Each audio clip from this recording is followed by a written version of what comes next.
bonjour. Voilà, moi je me présente, je m'appelle Bilal.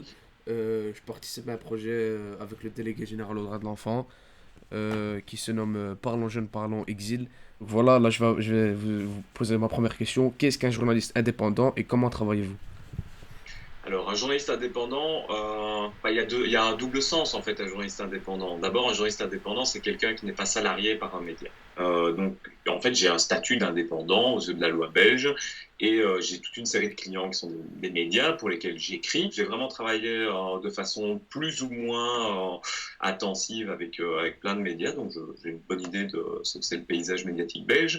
Et à côté de ça, j'ai participé à la fondation d'un magazine qui s'appelle le magazine Médor, qui est un magazine plus de journalisme d'investigation, notamment pour lequel j'ai justement travaillé sur la question des demandeurs d'asile, et plus précisément des demandeurs d'asile en situation de fragilité mentale ou de situation de stress post-traumatique.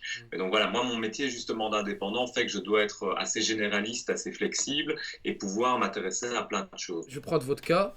Est-ce que vous écrivez toujours ce que vous voulez dans, dans vos articles? Oui, toujours. La liberté d'expression, ça s'entretient. Et ce qui est très important, c'est de se poser, je pense, la question de... Moi, je ne crois pas en l'objectivité. Je pense que l'objectivité, c'est une espèce d'impossibilité philosophique. On ne peut pas être à 100% objectif, comme je pense que la question de la vérité dans le journalisme, c'est très compliqué, parce on fait toujours appel à des gens, sauf quand on a accès vraiment à des documents, des choses d'enquête. Et encore, la justice, c'est quelque chose de subjectif en partie aussi. Donc, c'est très difficile d'être à 100% dans le vrai. Moi, je pense que ce qui est important, c'est d'être à 100% honnête. Donc, honnête avec Hmm. soi-même, honnête avec les gens dont on parle. Dans le cas des questions de migration, c'est la même chose. Comment est-ce que moi, je peux, en tant que journaliste, attester que le parcours migratoire qui m'est raconté par quelqu'un qui vient de Syrie ou d'Irak est 100% vrai ou tout à fait, ça je ne saurais pas le dire parce que j'aurais jamais les moyens, et que moi, mon travail, quand je travaille sur l'immigration, n'est pas de me dire, je fais pas le boulot d'un psychologue qui doit attester de la vérité d'une demande d'exil. Moi, ce qui m'intéresse, c'est le parcours de vie. C'est qu'est-ce que ce parcours de vie-là me raconte sur un état du monde.